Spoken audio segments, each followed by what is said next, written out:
All right, so as it pertains to Cyberpunk 2077, it is kind of a clusterfuck going on right now at CD Projekt Red. Of course, the news is that they don't run on the game. It is not playable on base consoles right now for the majority of people who have reported that the game does run fine for them. They're on a base PS4, they're on a base Xbox One, but they are the minority of people who are playing the game on those consoles, and for the rest of everybody else, the game simply is not running. So, I mean, what can be done about that? With this whole Cyberpunk 2077 thing not working on, the base consoles, not to mention the fact that on every single platform there are bugs and glitches that are making the fucking user experience tank. It's making the game hard to really immerse yourself into, especially on even on PCs. And I'm playing on PC right now. I have a lower end computer, and yeah, it runs a playable frame rate as well. But the glitches, the bugs are making it hard for me to fully immerse myself into the world itself. Now the story is cool. The story is awesome. I'm enjoying that shit.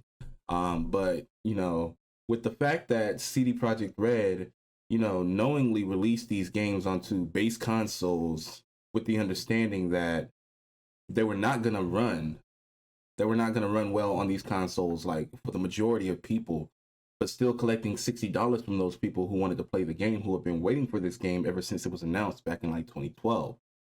Ever since that gameplay trailer that they showed off in 13 at E3, people have been anticipating these games, and I think around the time that they released that trailer is when we first found out that the PS4 and the Xbox One were gonna be a thing. So the fact that people had this anticipation that the game was gonna come out on current gen, and the game is barely playable, sometimes absolutely unplayable on current gen hardware, is something that is in my opinion, a big oversight and not okay. If you're gonna charge $60 for a game, I expect my game to at least play. And I think the main thing going into that is that this game is clearly designed to run on systems that have SSDs. The whole thing with texture popping and taking up to 10 to 15 seconds to load a goddamn texture for an NPC,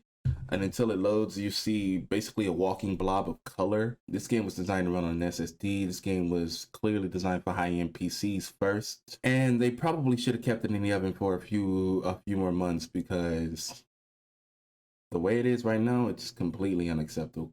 Completely unacceptable. You can't play the game. You got to compare the performance of Cyberpunk 2077 to a game that actually came out the year that the gameplay trailer, or that the announcement trailer was made, released.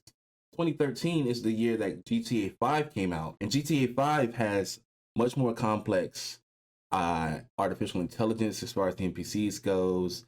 You got NPCs that are walking down the street, NPCs that are running, NPCs that are working out, drinking coffee with their buddies, having a beer with their friends, driving cars. GTA 5 compared to Cyberpunk 2077, a game that came out this year versus a game that came out 7 years ago in October. The difference is night and day in terms of the complexity. We're trying to play the game that we paid for. We paid $60 for a game and we can't even play it. We can't even get 30 frames a second. $60 and you can't even play your fucking game. You got people who are turning in their PS4 copies of the game, saying that they are going to wait for a period of time where they'll be able to buy a PS5.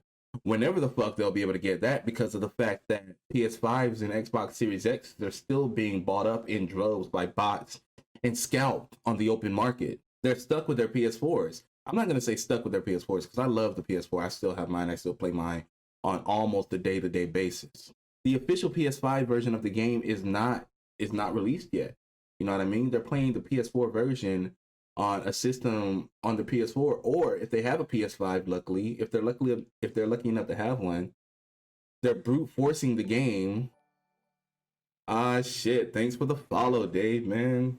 I appreciate you. You got people who are lucky enough to have a PS5 in their home right now, and they're playing the PS4 version of the game on the PS5, and through the raw power difference, they're getting it to a playable state on the PS5. We can't let this stand. So That's one issue. CD Projekt has been through the fucking ringer this week, I swear.